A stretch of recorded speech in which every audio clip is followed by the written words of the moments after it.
हिंद आप सभी को। आप सभी का हमारे YouTube चैनल पर बहुत बहुत स्वागत है।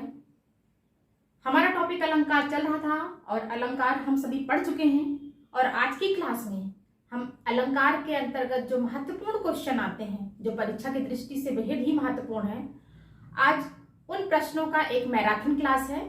तो आज की क्लास में हम उन प्रश्नों को देखेंगे जो बहुत ही महत्वपूर्ण है। तो चलिए क्लास को शुरू करते हैं। तो क्लास शुरू करने से पहले हम आपसे एक रिक्वेस्ट करना चाहते हैं, अगर आप हमारे चैनल पर नए हैं तो आप हमारे चैनल को सब्सक्राइब कीजिए और अगर आपको हमारा वीडियो पसंद आता है तो कमेंट कीजिएगा, लाइक कीजिएगा और शेयर भी कीजिएगा। तो चलिए हमारा पहला क्वेश्चन है, मैया मैं तो चंद्र खिलौना ले हो में कौन सा अलंकार है? देखिए जरा, मैया मैं तो चंद्र खिलौना ले हो, यहाँ क्या है? चंद्र खिलौना। चंद्र क्या हो गया? हमारा हो गया चंद्र उपमान हो गया और खिलौना क्या हो गया? उपमेय हो गया। तो यहाँ पे क्या है? उपमान और उपमेय दोनों में क्या है? अभेद है, मतलब कोई भेद नहीं है। तो ये हमारा कौन सा अलंकार होगा? जहां उपमेय और उपमान में कोई भी भेद ना हो, यानी जहां उपमेय और उपमान अभेद हो, तो वहां हमारा रूपक अलंकार होता है। या होगा हमारा चंद्र रूपी खिलौना होगा ये। अगर बीच में कुछ लगा होता, चंद्र सा खिलौना ले हो, या कुछ और ऐसे शब्द होते जिससे इसकी उपमा हो, जो है उपमा की जाती, तब तो ये हमारा रूपक अलंकार नहीं होता। लेकिन यहाँ पे कोई भी ऐसा शब्द बीच में नहीं है, चंद्र खिलौना है, यानी कि उपमेय और उपमान में कोई भी भेद नहीं है। इसलिए हमारा कौन सा अलंकार होगा? इसमें हमारा रूपक अलंकार होगा। बीती विभावरी जागरी, अंबर पनघट में डुबो रही, तारा घटोषा नागरी। तो यहाँ पे क्या है? यहाँ पर भी हमें क्या है? यहाँ भी हमारा रूपक अलंकार होगा, क्योंकि बीती विभावरी जागरी अंबर पनघट में, मतलब अंबर रूपी पनघट में तारा रूपी घड़े को उषा रूपी नायिका। तो यहाँ पे क्या है? यहाँ उपमेय और उपमान में कोई भी भेद नहीं है, यानी उपमेय और उपमान दोनों क्या है? अभेद हैं। इसमें भी हमारा कौन सा अलंकार होगा? हमारा रूपक अलंकार होगा। हमारा तीसरा क्वेश्चन है, करत करत अभ्यास ते जड़मति होत सुजान, रसरी आवत जात पर सिल पर पड़त निशान। इसमें क्या है? इसमें एक चीज को समझाने के लिए, मतलब एक वाक्य को समझाने के लिए हमें दूसरे वाक्य की क्या है? जरूरत पड़ रही है। तो क्या है? मतलब एक वाक्य को समझाने के लिए दूसरे से हमें क्या देना पड़ रहा है? प्रमाण देना पड़ रहा है।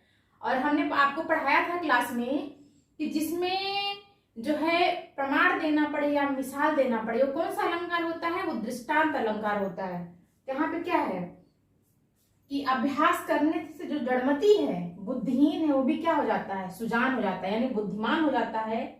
किस तरह से? ठीक उसी प्रकार से जिस तरह से एक रस्सी जो है पत्थर पर निशान छोड़ देती है, और उसी प्रकार से अगर आप निरंतर अभ्यास करते हैं या कोई बुद्धिहीन व्यक्ति निरंतर अभ्यास करता है तो वो क्या हो जाता है? वो बुद्धिमान हो जाता है। तो यहाँ क्या है? यहाँ दृष्टांत अलंकार होगा।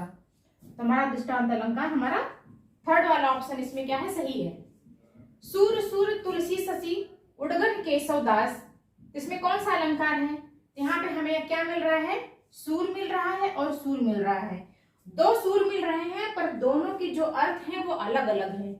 एक सूर्य का मतलब है सूरदास और दूसरे सूर्य का मतलब है सूर्य से लिया गया है, यानी जो प्रकाश देता है उस सूर्य से लिया गया है। और एक सूर्य का मतलब जो है वो सूरदास से लिया गया है, यानी कि शब्द क्या है? दो हैं। मतलब कहा गया है कि जब किसी वाक्य में एक शब्द एक से अधिक बार आए और वो अपना अलग अलग अर्थ दे, तो वहां कौन सा अलंकार होता है? वहां पे यमक अलंकार होता है। जैसे हम लोग पढ़ा था कि कनक कनक ते सौगुनी मादकता अधिकाय, या खाए बौराए जग वा पाए बौराए। तो उसी प्रकार से इसमें ये भी है, सूर सूर तुलसी ससी उड़गन केशवदास। यहाँ पे सूर शब्द क्या है? एक से अधिक बार आया है और उसके जो है अर्थ भी क्या है? अलग अलग है। इस प्रकार से हमारा इसमें कौन सा अलंकार होगा? यहाँ पे हमारा यमक अलंकार होगा। आगे के प्रश्नों को देखते हैं। हमारा पांचवा क्वेश्चन है, सोहत ओढ़े पीठ पर श्याम सलोने गात, मनो नीलमण शैल पर आतप परियो प्रभात।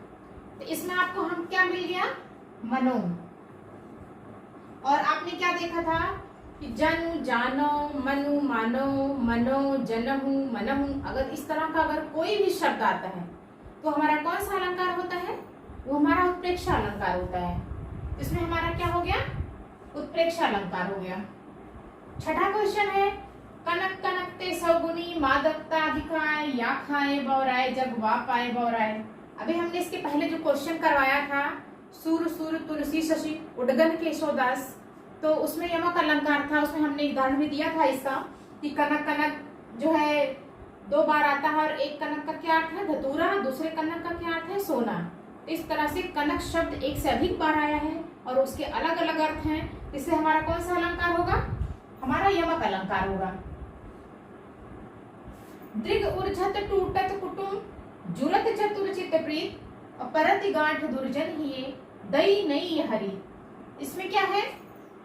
दृग उर्झत मतलब आंखें उलझती हैं, टूटत कुटुम परिवार टूटता है, जुरत चतुर चित प्रीत, और क्या होता है?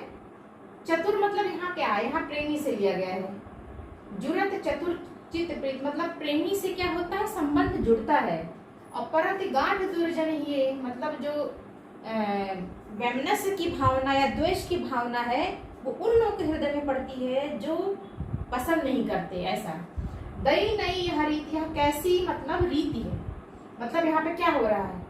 उलझ आंखें रही हैं, परिवार टूट रहा है, मतलब कारण कहीं और है और कार्य कहीं और हो रहा है। इसमें हमारा कौन सा अलंकार होता है? जहाँ कारण कहीं और हो और कार्य कहीं और हो तो कौन सा अलंकार होता है? वो हमारा असंगत अलंकार होता है। जिसमें हमारा क्या है? असंगत अलंकार होगा। नीर भरे नित्य प्रति रहे तऊ न प्यास बुझाई, इसमें कौन सा अलंकार है? इसमें भी हमारा क्या है? अतिशयोक्ति अलंकार है। इस प्रकार से हमारे 8 क्वेश्चन कंप्लीट हो गए। 9वां क्वेश्चन देखते हैं। हमारा 9वां क्वेश्चन है नील परिधान बीच सुकुमार खिल रहा मृदुल खुला अंग खिला हो जो बिजली का फूल मेघवन बीच गुलाबी रंग। इसमें कौन सा अलंकार है? इसमें हमें कुछ ढूंढने की जरूरत नहीं है। इसका पहले पहचान ढूंढने तो हमें पहचान के रूप में क्या मिल गया? ज्यों मिल गया। और सा सम सरिस ज्यों, अगर इस तरह के शब्द अगर हमको मिलते हैं तो हमारा वो कौन सा अलंकार होता है? वो हमारा उपमा अलंकार होता है। इसमें हमारा कौन सा अलंकार है? ऑप्शन गलत है, इसमें उपमा अलंकार। हमारा चौथा ऑप्शन सही होगा। भाषा में शब्द और अर्थ की दृष्टि से सौंदर्य उत्पन्न करते हैं, तो रस तो करता नहीं है, छंद भी नहीं करता है, और क्या है? चौपाई भी नहीं करती है। हमने पढ़ा था अलंकार में कि शब्द, वर्ण, शब्द और वाक्य से कविता में जो चमत्कार उत्पन्न किया जाता है उसे क्या कहते हैं? अलंकार कहते हैं। तो इसमें हमारा क्या होगा? हमारा दूसरा ऑप्शन सही है। इसमें क्या सही है? अलंकार सही है। अलंकार में कौन सा उपसर्ग है? अल है कि अल है, अलन है कि अलम है? तो हमने शुरुआत में जब आपको अलंकार पढ़ाया था तो मैंने शुरुआत में बताया था कि अलंकार 2 शब्दों से मिलकर बना है, अलम धनकार। तो उसमें अलम था, तो ये क्या है? हमारा चौथा ऑप्शन सही है, अलम। जहां पर वर्णों की आवृत्ति बार बार हो तो वहां कौन सा अलंकार होता है? हमारा उत्प्रेक्षा तो हो नहीं सकता, ना उपमान हो सकता है और ना ही संदेह हो सकता है, क्योंकि उत्प्रेक्षा में क्या होता है कि उपमेय उपमान की तुलना जो है उपमेय से होती है, और इसमें उपमान की तुलना, इसमें उपमान से उपमेय की तुलना की जाती है, इसमें उपमेय से उपमान की तुलना की जाती है, और इसमें क्या होता है? संदेह होता है। किसी वस्तु को देख करके इसमें संदेह होता है। इसमें तो ऐसा कुछ है नहीं। अनुप्रास है, जहां पर वर्णों की आवृत्ति बार बार होती है तो अनुप्रास अलंकार नहीं होता है। तो हमारा कौन सा ऑप्शन सही है? पहला ऑप्शन सही है, अनुप्रास अलंकार। आगे के भी क्वेश्चन को देख लेते हैं। हमारा 13वां क्वेश्चन है, जहां पर बढ़ा चढ़ाकर वर्णन किया जाए वहां कौन सा अलंकार होता है? यानी कि जब किसी वस्तु का बहुत ही बढ़ा चढ़ाकर वर्णन किया जाता है तो वहां हमारा कौन सा अलंकार होता है? संदेह होता है कि विभावना की अतिशयोक्ति की भ्रांति मान। तो संदेह में जो है संदेह होता है, विभावना में जहाँ बिना जो है उसके मतलब संभावना के कार्य होता है वहां विभावना होता है। अतिशयोक्ति है। और भ्रांतिमान जहाँ भ्रम होगा। अतिशयोक्ति वही होता है जहाँ पे किसी चीज को बढ़ा चढ़ा के वर्णन किया जाता है। तो यहाँ पे क्या होगा, यहाँ पे हमारा होगा अतिशयोक्ति अलंकार। संदेशन मधुवन कूप भरे काव्य में कौन सा अलंकार है? रूपक है, अतिशयोक्त है, भ्रांतिमान है कि संदेह है? तो यहाँ पर भी हमारा क्या होगा, अतिशयोक्ति अलंकार होगा, क्योंकि इसमें भी क्या है, बहुत बढ़ा चढ़ा के वर्णन किया गया है कि संदेश से जो है क्या हो गया, मधुबन के क्या हो गए हैं, कुएं भर गए हैं। संदेशन मधुबन कूप भरे, यहाँ पे क्या होगा, अतिशयोक्ति अलंकार होगा।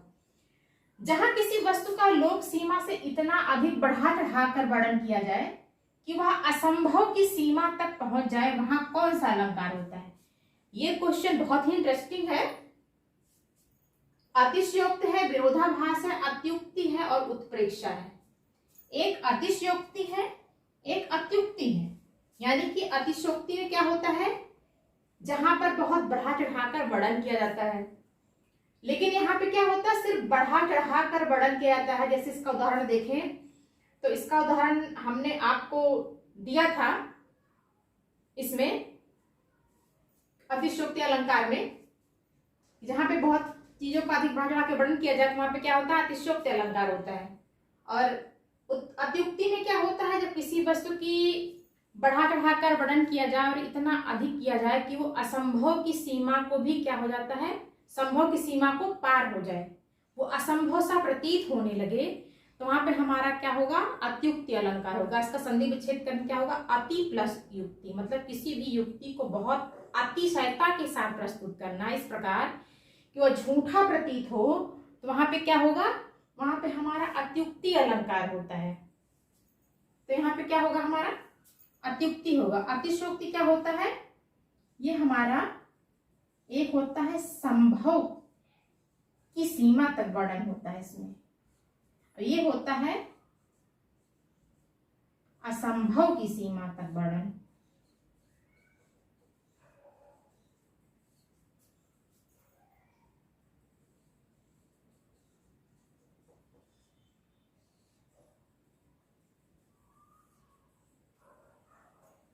इस प्रकार से हमारा क्या हो जाएगा, अत्युक्ति में हम लोगों ने जो उदाहरण देखा था उसमें एक देखा था घाव, लक्ष्मण जी कहते हैं ना कि घाव मेरे पीर रघुवीरे, यह एक उदाहरण देखा था। अवधाई सीसी सुलग बरनी बिरह बिललात, अब बिचही सूखी गुलाब गौ छीटो छुई नगा। तो हमारा क्या था, अत्युक्ति अलंकार के अंतर्गत जो है आता था। और जो अतिशयोक्ति अलंकार है, अगर इसमें देखा जाए तो एक उदाहरण अगर हम आपको दें तो उसमें जैसे कृष्ण जी थे, सुदामा जब उनसे मिलने आते हैं तो उसमें एक उदाहरण है कि आंसुअन के जल से पग धोई। तो उसमें क्या है, कृष्ण जी क्या करते हैं, आंसू से जो है सुदामा जी के पैर को धोते हैं। इस प्रकार से हमारा उसमें क्या होगा, अतिशयोक्ति अलंकार के अंतर्गत वो आएगा। हमारा अगला क्वेश्चन देख लेते हैं। हमारा जो अतिशयोक्ति अलंकार है, जैसे इसमें हमने आपको एक उदाहरण दिया था ना कि आगे नदियां पड़ी अपार, घोड़ा कैसे उतरे पार, राणा ने सोचा इस पार, तब तक चेतक था उस पार। तो इसमें क्या था, इसमें वही था कि अतिशयोक्ति अलंकार की संभव की सीमा थी, मतलब वहां तक सोचा जा सकता था, लेकिन यहाँ पे क्या है, यहाँ पे सोचा नहीं जा सकता है, क्योंकि ये तो असंभव की सीमा तक पहुंच गया है। तो इसलिए क्या होगा, यहाँ पे असंभव की सीमा तक पहुंच जाए तो वहां पे क्या होगा, वहां पे अत्युक्ति अलंकार होगा। आगे के भी और भी प्रश्न हैं, उनको भी देख लेते हैं। हमारा 16वां क्वेश्चन है, बिनु पद चले सुने बिनु काना में कौन सा अलंकार है? यहाँ पे क्या हो रहा है, बिनु पद चले, बिना पद के क्या हो रहा है, चला जा रहा है। सुने बिनु काना, बिना कान के क्या हो रहा है, सुना जा रहा है। यानी कि कारण ना होते हुए भी जहां कार्य हो वहां पे कौन सा अलंकार होता है, वहां पे हमारा विभावना अलंकार होता है। ये हमारा विभावना अलंकार जो है यहाँ पे सही है। और नाक का मोती समझकर, इसमें थोड़ा सा वो है, नाक का मोती अधर की कांति से, यहाँ पे क्या होगा, अधर होगा।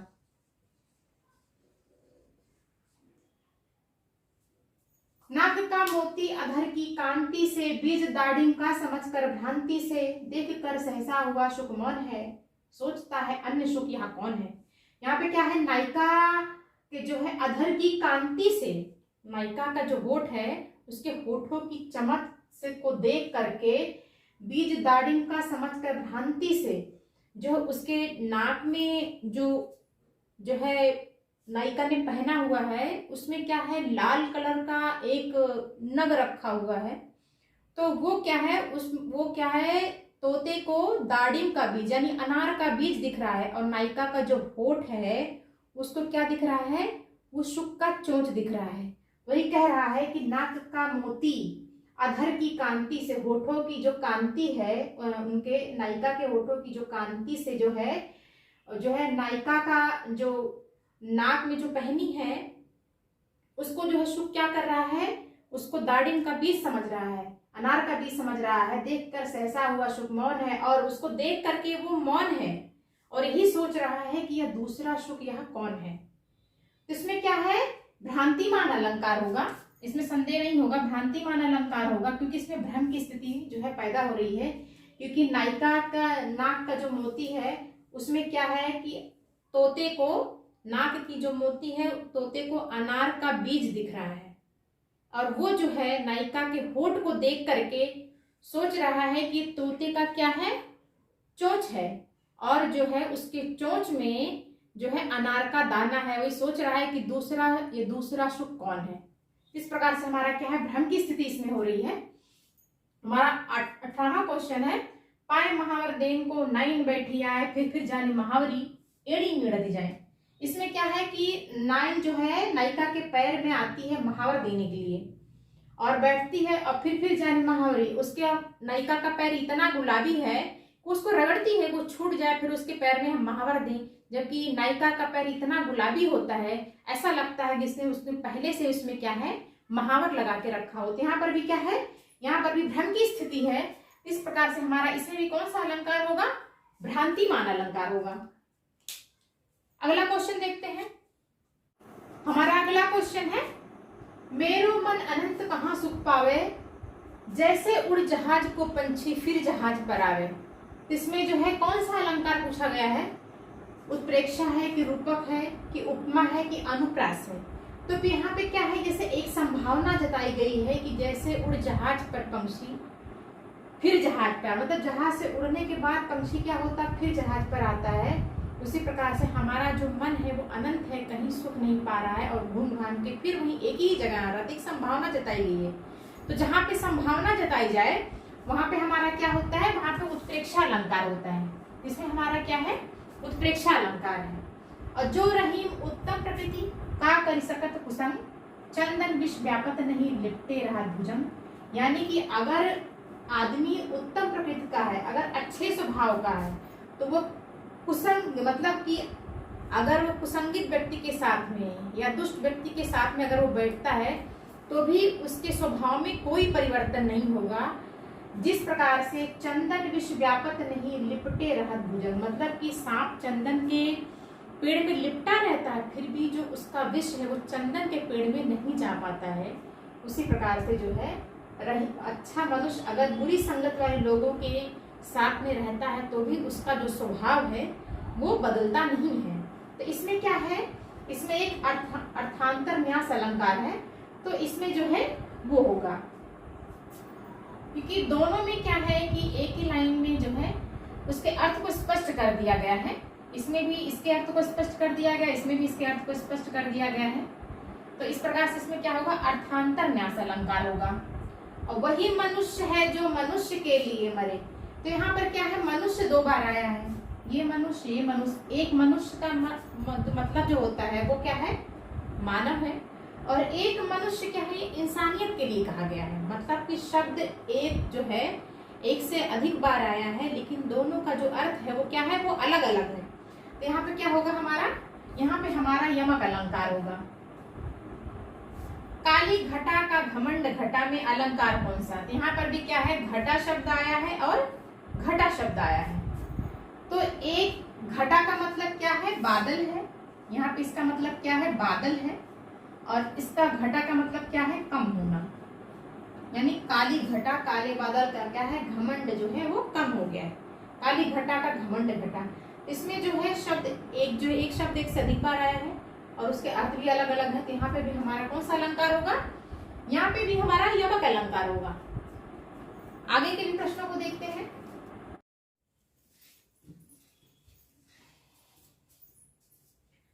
हमारा 23वां क्वेश्चन है, इनमें से कौन अर्थालंकार का भेद नहीं है?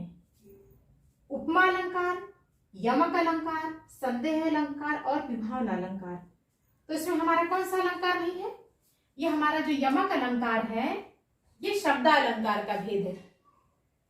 अगला क्वेश्चन है, खिली हुई हवा आई फिरकी सी चली गई, सी आ गई। इसमें सी आ गई तो पहचान हो गया। तो सी, सा, सम, सरिस ये कौन से अलंकार में होता है? ये उपमा अलंकार में होता है।